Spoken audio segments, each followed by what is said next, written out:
የ2018 የሚኒስትሪ ተፈታኝ ተማሪዎች ከሆናችሁ እነዚህን 40 ጥያቄዎች መስራት ይኖርባችኋል። Question number 1 which one of the following is equivalent to the set 436 ለዚህ ስብስብ ኢኩቫላንት የሆነ የትኛው ነው የሚለን። ኢኩቫላንት ሴት ማለት ምን ማለት ነው? two sets that have equal number of element ማለት ነው። እዚህ ጋር ስንት ኤሌመንት አለ? 3 ኤሌመንት አለ። እዚህ ጋር ስንት ኤሌመንት አለ? 2 ቢ ላይ ስንት ኤሌመንት አለ? 3 ኤሌመንት አለ። ስለዚህ ኢኩቫላንት የሚሆነው ማን ነው? ይሄኛው ኢኩቫላንት ይሆናል ማለት ነው። ይሄኛው ሌሎች አይሆኑም። ይሄኛው ስንት ኤሌመንት አለው? 4 ኤሌመንት አለው። ስለዚህ ኢኩቫላንት ሴት ማለት ምን ማለት ነው ማለት ነው? ከዚህ የምትረዱት እኩል ነምበር ኦፍ ኤሌመንት ወይም እኩል አባል ካላቸው ምን እንላቸዋለን? ኢኩቫላንት ሴት እንላቸዋለን ማለት ነው። በዚሁ አጋጣሚ ኢኳል ሴት ማለት ደግሞ ምንድነው? ኤግዛክትሊ ዘ ሴም ኤሌመንት መኖር አለበት። ለምሳሌ ሴት ኤ ቢኖር እና ኤሌመንቶች 3 6 4 ቢሆን ኤ እና ይሄኛው ስብስብ ምንድነው የሚሆኑት? ኢኳል ሴት ይሆናሉ ማለት ነው። ስለዚህ ኢኩቫላንት ሴት ምንድነው? ኢኳል ሴት ምንድነው የሚለውን ከዚህ መረዳት ትችላላችሁ። ሁለተኛ which one of the following is finite set? ሴቶች ስብስብ በሁለት ይከፈላሉ። ፋይናይት ሴት እና ኢንፋይናይት ሴት። ፋይናይት ሴት ማለት ጀስት የሚያልቁ ማለት ነው፣ ወይም ካውንት አድርገን ልንደርስባቸው የምንችላቸው። ለምሳሌ the set of natural number less than 10 ሲል አሁን ይሄ ምንድነው? ፋይናይት ሴት ነው። ምክንያቱም ከ10 በታች ያሉ ናቹራል ቁጥሮችን ምን ማድረግ እንችላለን? መዘርዘር እንችላለን አይደል? ለምሳሌ ምን አለ? 1 አለ 2 3 ብለን ዶት ዶት ዶት አድርገን 9። እነዚህ ምንድናቸው? ናቹራል ነምበር that are less than 10 እንደሚለው ማለት ነው። the set of whole number ኢንፋይናይት ነው የሚሆነው፣ ምክንያቱም 0 ብለን 1 2 3 ከዛላ ዶት ዶት ዶት ይቀጥላል ማለት ነው። the set of whole number greater than 10 ከ10 የሚበልጡ፣ ስለዚህ 11 12 13 እያለ ይቀጥላል። እነዚህ ሁሉ ምንድናቸው? አሁን ኢንፋይናይት ይሆናሉ ማለት ነው። all odd natural number ስቲል ይሄ ምንድነው? ኢንፋይናይት ሴት ነው። ስለዚህ ፋይናይት ሴት የሆነ ማን ነው? ይሄኛው ይሆናል ማለት ነው። ሶስተኛ ምንድነው የሚለን? የተሰጠን አለ ሴት ዲ ኤ ቢ ሲ የሚባሉ አባል አሉት። አባል ማለት ሜምበር ወይም ኤሌመንት ማለት ነው። then which one of the following is true? ይቺ ምልክት ምንድነው? is belongs to members to element of እንደማለት ነው። ለምሳሌ e an element of set d ኢ ማለት ማን ላይ ትገኛለች ማለት ነው? ዲ ላይ ትገኛለች ያለ ነው። ይሄ አይሆንም። ኤ ሴት ዲ ላይ ትገኛለች ነው ይሆናል። ስለዚህ መልሱ ይሄ ነው ማለት ነው። ዜሮም አትገኝም፣ ኤፍም አትገኝም። ይሄ ኤሌመንት ናት ወይም አባል ናት እንደማለት ነው። አባል አይደለችም ለማለት ደግሞ እንደዚህ እናደርጋለን ማለት ነው። ስለዚህ አሁን ለምሳሌ ዜሮ አባል አይደለችም ለማለት እንደዚህ አድርጌ እንደዚህ ይሆናል ማለት ነው። ዜሮ የዲ አባል አይደለችም ትሩ ይሆናል ማለት ነው። ይሄ ግን አባል ናት ሜምበር ናት ማለት ነው። አራተኛ if the number of proper subsets of set A is 7 proper subset 7 ቢሆን then how many elements does a set A have? አሁን number of subset እና number of proper subset የሚለው ማወቅ አለባችሁ። number of subset ከሆነ to the power of n ነው የምናደርገው። number of proper subset ደግሞ ሲሆን to the power of n minus 1 ይሆናል ማለት ነው። ስለዚህ to the power of n minus 1 ማለት 7 ነው።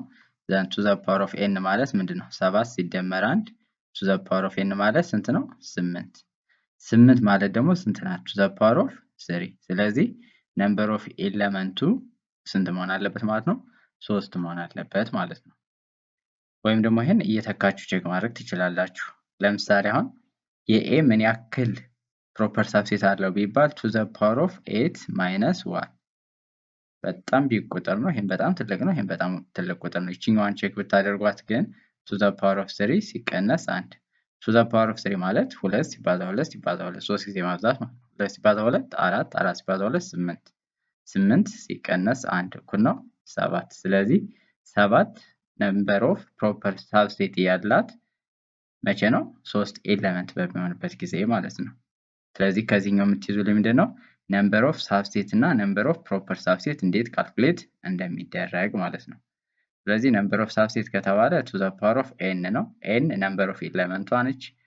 number of proper subset ከሆነ ደግሞ to the power of n minus 1 አንድ እንቀንሳለን መጨረሻ ላይ። ለምን ሴት ለራሱ ፕሮፐር ሳብሴት መሆን አይችልም።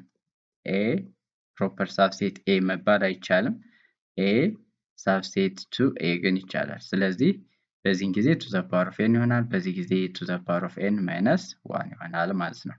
ሊስት ማድረግም ሌላ ጊዜ እናያቸዋለን። ለምሳሌ አሁን ይችኛዋ ሴት ዲ ምን ያክል ፕሮፐር ሳብሴት አላት? 7 ፕሮፐር ሳብሴት አላት። ማን ናቸው ብትሉኝ ምንድነው የማደርገው? መጀመሪያ ኢምፒቲ ሴት ታስቀምጣላችሁ፣ ከዛ ኤን ታስቀምጣላችሁ፣ ዘን ቢን፣ ዘን ሲን ታስቀምጣላችሁ፣ ዘን ኤ እና ቢ አይደል? ታስታውሳላችሁ ያስባለሁ። ዘን ሌላ ምን አለ? ኤ እና ሲ አለ። ከዛ በኋላ ቢ እና ሲ አለ፣ ቢ እና ሲ አለ። ከዛ በኋላ አይ ቲንክ ጨረስ ማለት ነው። 1 2 3 4 5 6 7 ይሄ ፕሮፐር ሳብሴት ነው። ነምበር ኦፍ ሳብሴት ከሆነ ደግሞ ይችኛዋን እንጨምራለን ማለት ነው። ኤ ቢ ሲ ራሱን እንጨምረዋለን። ስለዚህ 8 ይሆናል ማለት ነው።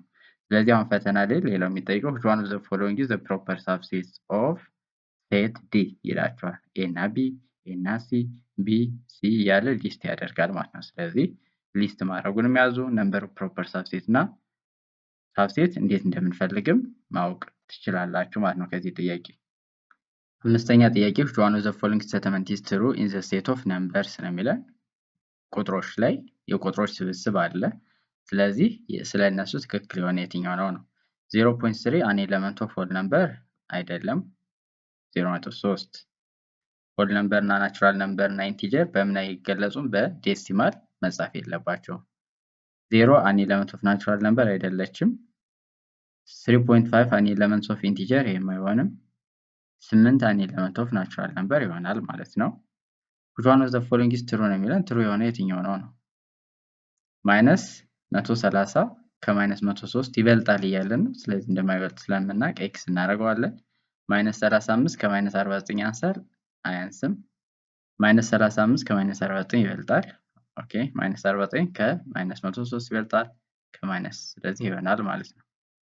አሁን እዚህ ጋር ደግሞ ምንድነው መያዝ ያለባችሁ? ኔጌቲቭ ቁጥሮች ትንሹ ምንድነው እንደ ትልቅ ነው የምንወስደው ጀስት አብሶሉት ቫልዩ ስለምናስብ ማለት ነው። ለምሳሌ ማይነስ 2 እና ማይነስ 100 ቢኖር ማን ነው የሚበልጠው? ማይነስ 2 ይበልጣል። ምክንያቱም ማን ነው በቀኝ በኩል ያለ? ማይነስ 2 እዚህ ጋር ነው።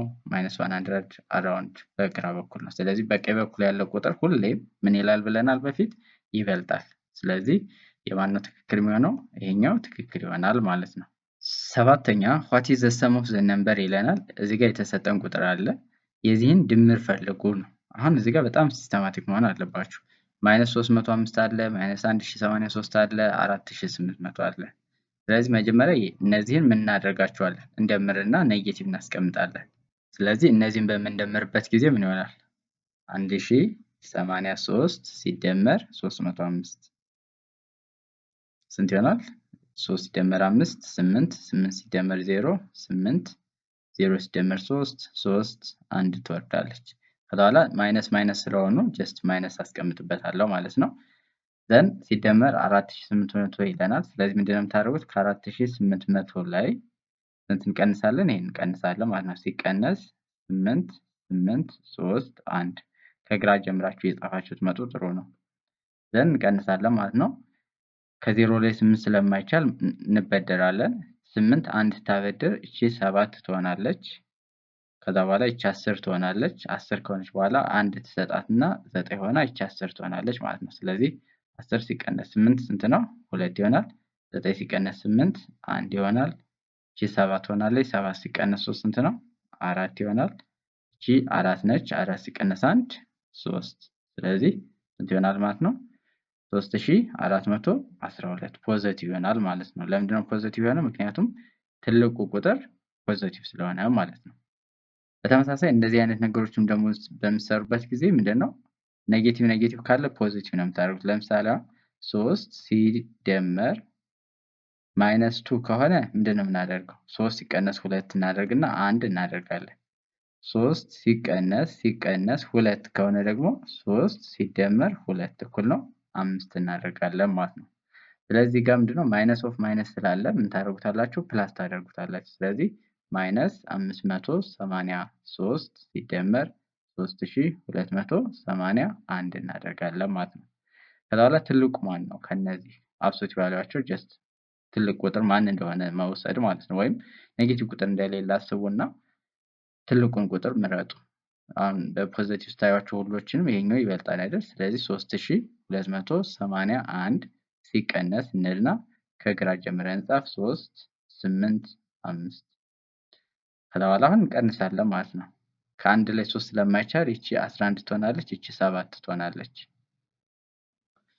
ስለዚህ 11 ሲቀነስ 3 ስንት ይሆናል ማለት ነው? 8 ይሆናል። ከ7 ላይ 8 አንችልም 17 ሆነና ይቺ 1 ትሆናለች። 17 ሲቀነስ 8 ስንት ይሆናል? 9። አሁን ሌላውን ጀስት አለመቀነስ እንችላለን። ኦልሬዲ መልሱ ማን እንደሆነ አወቅነው። ይሄ እንደሆነ አውቀናል ማለት ነው። ለምን? ትልቅ ቁጥር ማን ነው ከነዚህ ውስጥ? ይሄኛው አይደል? የትልቁ ደግሞ ሳይን ምንድነው? ፖዚቲቭ። ስለዚህ ሳይኑ ፖዚቲቭ ከሆነ ጀስት ፖዚቲቭ እንደሚሆን እናውቃለን። ስለዚህ መልሱ ይሆናል ማለት ነው። ሙሉ ለመስራት ግን ለማወቅ ያክል ጀስት እዚህ ደርሰናል። 1 ሲቀነስ 5 አይቻልም። ስለዚህ 11 ትሆንና ይችኛዋ 2 ትሆናለች። 11 ሲቀነስ 5 ስንት ነው? 6። ከዛ 2 እናወርዳለን ማለት ነው። ስለዚህ እንደዚህ እያደረጋችሁ መቀነስ መደመር ትችላላችሁ። ማይነስ ማይነስ ሲኖር ምን እንደሆነ እንደሚሆን ነው ጀስት ማወቅ ያለባችሁ። ፕላስ እንደሚሆን መረዳት ነው ከዚህ የሚጠበቅባችሁ። ኩዌስችን ነምበር 9 which one of the following statement is false? ፎልስ የሆነ የትኛው ነው ነው የሚለው the product of ችኛን ኦድ አድርጓት the product of odd number of negative factor is negative ነው የሚለው። ይሄ ምንድነው? ትሩ ነው። ለምሳሌ -2 times -3 times -5 ምን ያክል ነምበር ኦፍ ኔጌቲቭ ፋክተር አለ እዚህ ጋር? 3 አይደል? ስለዚህ የነዚህ ፕሮዳክት ምንድነው የሚሰጠን? ኔጌቲቭ ነው የሚሰጠን። እነዚህን አሁን በምታባዙበት ጊዜ ስንት ኔጌቲቭ ፋክተር አለ? 1 2 3 ኦኬ። ስለዚህ ኔጌቲቭ ብላችሁ ታስቀምጣላችሁ። ዘን 2 ሲባዛ 3 6 6 ሲባዛ 5 30 ኔጌቲቭ 30 ወይም -30 ይሆናል ማለት ነው። ስለዚህ the product of odd number of negative factor ከሆነ ኔጌቲቭ ነው። the product of even number of negative factor ከሆነ የዛኔ ፖዚቲቭ ይሆናል ማለት ነው። ኢቭን ከሆነ ማለት ደግሞ -2 ለምሳሌ ታይምስ -3 ሁለት ኔጌቲቭ ቁጥሮች አሉ ኔጌቲቭ ፋክተሮች። ስለዚህ ሲባዙ ምንድነው ፖዚቲቭ እንደሆነ እናውቃለን ነው የሚለን። ስለዚህ ይሄ ትሩ ነው። the sum of two opposite integers is 1 ይሄ ፎልስ ነው። 0 ነው መሆን ያለበት። ለምሳሌ ኦፖዚት ማለት ምን ማለት ነው? 2 እና -2 ኦፖዚት ናቸው። 2 ሲደመር -2 ስንት ነው? 0። 10 እና ማናቸው ኦፖዚት? what is the opposite of 10? እስኪ ጻፉ ነው ኮሜንት ሴክሽን ላይ the opposite of 10 ስንት እንደሆነ። ከዛ ላይ የሁለት ኦፖዚት ቁጥሮች ድምር ምን ይሰጠናል? ጀስት 0 ነው የሚሰጠን። ስለዚህ የ10 ኦፖዚት ማን እንደሆነ ኮሜንት ሴክሽን ላይ ጻፉልን። the difference of two even integers is always even integer አይደል? ለምሳሌ 4 ካለ 4 ሲቀነስ 2 ስንት ነው? 2። 8 ካለ 8 ሲቀነስ ዝም ብለን 4 ብንል 4። ስለዚህ ሁለት ኢቭን ኢንቲጀሮች በምትቀንሱበት ጊዜ እና በምትደምሩበት ጊዜ ምንድነው የሚሰጧችሁ? ኢቭን ይሰጣቸዋል ማለት ነው። ኢቭን ፕላስ ኢቭን፣ ኢቭን ፕላስ ኢቭን ወይም ኢቭን ነምበር ማይነስ ኢቭን ነምበር ምንድነው የሚሰጠን? ኢቭን ይሰጠናል ማለት ነው። ኢቭን ፕላስ ኦድ ከሆነስ? ኢቭን ፕላስ ኦድ ምን ይሰጠናል? የዚህኑ ኮሜንት ሴክሽን ላይ ያስቀምጡልን። the product of even and odd integer is always even integer ይሄ ትሩ ነው። ይሄም ትሩ ነው፣ ይሄም ትሩ ነው። ስለዚህ ፎልስ የሆነ ይሄኛው ነው ማለት ነው። ግን እቺኛው ምን ይሰጣችኋል? ኢቭን ሲደመር ኦድ። እነዚህ በምትሰሩበት ጊዜ ቁጥር መውሰድ ነው። ኢቭን ቁጥር ትወስዳላችሁ፣ ኦድ ቁጥር ትወስዳላችሁ። ሁለቱን አባስታችሁ ወይ ደምራችሁ ምን እንደሚሰጣችሁ ማወቅ ይቻላል። ማካፈል ላይ ግን ይከብዳል። ለምሳሌ አሁን 2 ሲካፈል ለ4 ቢሆን ምንድነው? 1/2 1/2 ደግሞ ምንድነው? ኢቭንም ኦድም ማለት አንችልም አይደል? ፍራክሽን ነው። ያ ማለት ራሽናል ነምበር ማለት ነው። ስለዚህ ኢንቲጀር ላይ ነው ያለው ይሄ ኮንሴፕት። ስለዚህ ሁለት ኢንቲጀሮች ሲባዙ ሲጀመሩ የሚለውን ማወቅ ይኖርባቸዋል ማለት ነው። 10ኛ -4 ሲባዛ በ-320 ሲባዛ 9840 ሲባዛ በ0 ሲባዛ በ3 is equal to ይላቸዋል። መቼም ይሄንን ተማሪዎች አታባዙማ፣ እንዳታባዙ 0 ይሆናል። ምክንያቱም ማንኛውም ቁጥር በ0 ሲባዛ መልሱ ምንድነው? 0። አሁን ይሄንን -4 ሲባዛ በ-320 አድርጋችሁ እዚህ ደርሳችሁ መጨረሻ እዚህ ጋር ስታብዙ 0 መምጣቱ ላይ ቀር መጀመሪያ እንደ ጥያቄውን ሙሉ ማንበብ ካነበባችሁ በኋላ ሁሉም በማባዛት ስለተያያዘ መልቲፕሊኬሽን ስለሆነ 0 ካለች 0 እንደሚመጣ ጀስት በቀላሉ ማወቅ ትችላላችሁ ማለት ነው። if we divide -320 by -4 the result is ነው የሚለው። አሁን -320ን በ-4 ስናካፍለው ኔጌቲቭ ቁጥር አይሰጠንም አይደል? ስለዚህ 320 ሲካፈል ለ4 እናደርጋለን ማለት ነው። 3 አትችልም 32 ሲካፈል ለ4 ስንት ጊዜ 8 በ4 32። ስለዚህ ቀጣይ ማካፈል አይጠበቅብኝም አይደል? እችን አገኘው ማለት ነው። ግን ለእናንተ እንዲገባችሁ ይህን ስቀንሰው 0 ይሆናል። ስለዚህ እችን 0 እዚች ጋር ወስጄ ቁጭ አደርጋታለሁ 80 ይሆናል ማለት ነው። 12ኛ ጥያቄ which one of the following is not a term ነው የሚለን። አልጀብሪክ ተርም ማለት ምን ማለት እንደሆነ ልንገራችሁ። አልጀብሪክ ተርም የምንለው ወይም የሆነን የተሰጠን ኤክስፕሬሽን ተርም የምንለው ምን ሲሆን ነው? በማባዛት በማካፈል የተያያዙ ቁጥሮች ሊሆኑ ይችላሉ፣ ቫሪያብል ሊሆን ይችላል፣ ቁጥርና ቫሪያብል ሊሆን ይችላል። እንደዛ ከሆነ ተርም እንለዋለን። ፕላስ ወይም ማይነስ ካለ መሃል ላይ ምን አንለው አልጀብሪክ ተርም አንለውም ማለት ነው። ለምሳሌ አሁን -3 ተርም ነች፣ ችግር የለውም። ቁጥር ብቻ መሆን ይችላል፣ ቫሪያብል ብቻ መሆን ይችላል፣ ቁጥርና ቫሪያብል መሆን ይችላል። ይሄም ተርም ነው፣ ማባዛት ማካፈል ነው የያዘ። እዚህ ጋር ግን መደመር ስላለ it is not a term ማለት ነው። ስለዚህ አልጀብሪክ ተርም ማለት ወይም ተርም ማለት ምንድነው የሚለውን ከዚህ መያዝ ትችላላችሁ። ተርም ማለት ምንድነው? መደመር ወይም መቀነስ የሌለው አልጀብሪክ ኤክስፕሬሽን ማለት ነው። ይሄኛው ተርም ነው። ስለዚህ ፕላስ ኦር ማይነስ ካለ it is not a term የሚለውን አንድ መያዝ። ሞኖሚያል ማለት አንድ ተርም ከሆነ አሁን ይሄን እነዚህ ምንድናቸው? ሞኖሚያል ናቸው። ይሄኛው ምንድነው? ባይኖሚያል ነው። ባይኖሚያል ማለት ስንት ተርም ያለው ማለት ነው? ሁለት ተርም ያለው ማለት ነው። ፕላስ 2z ብል ስንት ይሆናል? ትራይኖሚያል 3 ተርም ይኖረዋል ማለት ነው። 13ኛ which one of the following pairs of term is like term ላይክ ተርም የሆነ የትኛው ነው ነው የሚልን ደግሞ እዚህ ጋር አሁን ተርም ማለት ምንድነው የሚለውን አይተናል። አሁን ደግሞ ላይክ ተርም የሆነ የትኛው ነው? 3a እና -6 አይደሉም። ላይክ ተርም የምንላቸው ምንድነው? ተመሳሳይ ቫሪያብል እና ተመሳሳይ ኤክስፖነንት ያላቸውን ማለት ነው። ለምሳሌ a እዚህ ጋር አለ እዚህ ጋር የለም። ስለዚህ ይሄ አይሆንም ማለት ነው። ላይክ ተርም አይሆኑም። x² z x²፣ ይሄም አይሆንም። ለምን? z ታስፈልጋለች እዚህ ጋር። x² y² y² x²፣ ይሄ ይሆናል። ኮኤፊሺየንቱ እንዳታዩት ችግር የለውም። 12 የሚበል ምንም ይበል ኔጌቲቭ ምናምን የሚበል ችግር የለውም። x² እዚህ አለ፣ ኦኬ እዚህም ጋር አለ፣ y² እዚህ ጋር አለ፣ እዚህ ጋርም አለ። ስለዚህ ምን እንላቸዋለን? እነዚህ ሁለቱን ላይክ ተርም እንላቸዋለን ማለት ነው። a b ይላል x y z፣ እነዚህ አንላይክ ተርም ናቸው። ስለዚህ መልሱ ይሆናል ማለት ነው። 14ኛ which one of the following value of x satisfies the equation ነው። ይሄንን ኢኩዌሽን ሳቲስፋይ የሚያደርግ x ስንት ሲሆን ነው? አሁን ይሄን እየተካችሁ መስራት ትችላላችሁ። ዜሮን ተክታችሁ ቼክ ማድረግ ይቻላል። -1 1/2 1 ግን በጣም የሆነ ብዙ ነገር ስላለው ብትሰሩ ደግሞ የተሻለ ይሆናል። ምክንያቱም ጀስት ቀላል ነው። የመጀመሪያው ምንድነው የሚደረገው? ብራኬት ውስጥ የሚሰራ ካለ እሱን ሰራላችሁ፣ ከሌለ ብራኬቱን ሪሙቭ ታደርጋላችሁ። አሁን ይሄን ሪሙቭ በምናደርግበት እቺ ገብታ ታበዛለች፣ እቺም እዚህ ጋር ያለችው እዚህ ጋር ገብታ ታበዛለች ማለት ነው። 2 ሲባዛ በ2 ስንት ነው? 4 ይሆናል። ሲቀነስ 2 ሲባዛ በ3x 6x እኩል ነው እንላለን።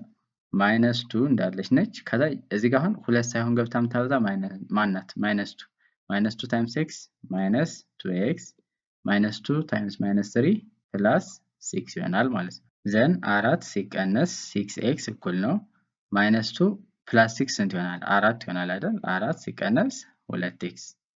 ስለዚህ እቺኛዋን x ወደዚህ ማምጣት እችላለሁ፣ እቺን ወደዛ ማሻገር እችላለሁ። -6x ፕላስ 2x እኩል ነው 4 ሲቀነስ 4። ስለዚህ ይሄ ምን ይሆናል? -6x ፕላስ 2x ማለት -2x እኩል ነው 0 ነው። x እኩል ነው 0 ይሆናል ማለት ነው ሾርት። ስለዚህ የx ዋጋ ማን ነው? 0 ነው ማለት ነው። አሁን እዚህ ጋር ብትተኩትም በተመሳሳይ ይሰጣችኋል። -3 ሲባዛ 0 0፣ 2 ሲቀነስ 0 2፣ 2 በ2 4። እዚህ ጋር ደግሞ እንመጣለን። 0 ሲቀነስ 3 -3፣ -3 ሲባዛ በ-2 ማይነስ ምንድነው? ፕላስ ይሆናል። -2 ታይምስ -3 6 ፕላስ 6 ይሆናል -2። ይሄን ስደምሩት 4። ስለዚህ መልሱ 0 ይሆናል ማለት ነው። የመጨረሻ ጥያቄ the solution set of x over 5 minus x እኩል ነው 2 over 3x plus 4 is ነው የሚለን። ሶሉሽን ማለት የx ዋጋ ማን ቢሆን ነው። እዚህ ጋር መተካት ይቻላል፣ ግን ከምትተኩት ጀስት ብትሰሩት የተሻለ ነው። ስለዚህ እንደዚህ በሚሆንበት ጊዜ ኦቨር 1 አድርጋችሁ ክሪስ ክሮስ መጠቀም ነው። 1 ሲባዛ በx ስንት ነው? x ይሆናል። 5 ሲባዛ በx ማይነስ 5x ይሆናል ኦቨር 5 ሲባዛ በ1 5 እኩል ነው እንልና እቺኛዋንም ኦቨር 1 አድርገን ክሪስ ክሮስ እናደርጋለን። 1 ሲባዛ በ2x ስንት ይሆናል? 2x ይሆናል።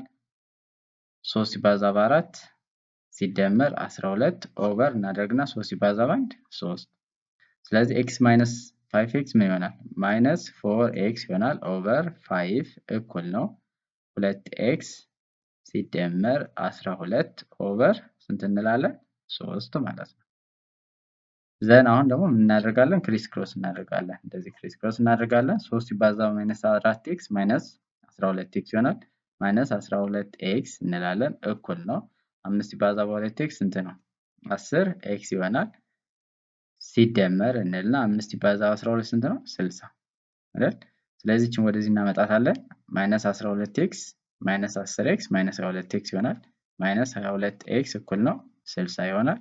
ስለዚህ ሲካፈል ለማይነስ 22 ይሄንንም ሲካፈል ለማይነስ 22 ያ ማለት x እኩል ነው ኔጌቲቭ እንደሚሆን አውቀናል። ከዛ በሁለት ማቃለል እንችላለን። ይሄ በሁለት ማይነስ 30 ይሆናል። ማይነስ 30 ኦቨር የ2 11 ስለዚህ መልሱ ማይነስ 30 ኦቨር 11 የሚለው የማን ይሆናል? a ይሆናል ማለት ነው። ስለዚህ በዚህ መልኩ በቀላሉ መስራት ትችላላችሁ። ኦቨር 1 አድርጋችሁ ክሪስ ክሮስ ነው። ሌላ አማራጭ የላችሁም። ከዛ በኋላ መጨረሻ ላይ ደግሞ የሆነ እንደዚህ ከመጣ በኋላ ክሪስ ክሮስ እናደርጋለን። ሌላው 30 ኦቨር ማይነስ 11 መጣ ማለት ማይነስ 30 ኦቨር 11 ብላችሁ መጻፍ ወይም ማይነስ 30 ኦቨር 11 ብሎ መጻፍ ይቻላል። ይሄንን ያዙ። በቀጣይ ፓርት ከ16 ጀምረን 10 ጥያቄዎችን በፓርት 2 እንሰራለን። which one of the following equation is the equation of a vertical line? አሁን ከነዚህ ውስጥ vertical line የሆነ የትኛው ነው? እስኪ መልሱን ኮሜንት ሴክሽን ላይ አስቀምጡልን። የ10ን ኦፖዚት እና እንዳትረሱ what is the opposite of 10 እና የ16ኛው vertical የሆነ ከነዚህ ውስጥ የትኛው ነው? እሱ መልሱ። which one of the following is the slope የሚለውንም መመለስ ትችላላችሁ።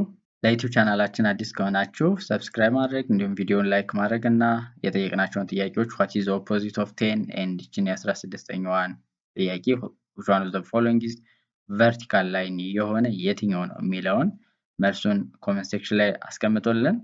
በቀጣይ ፓርት 2 እንሰራለን። አብራችሁን ስለቆያችሁ እናመሰግናለን። መልካም ቆይታ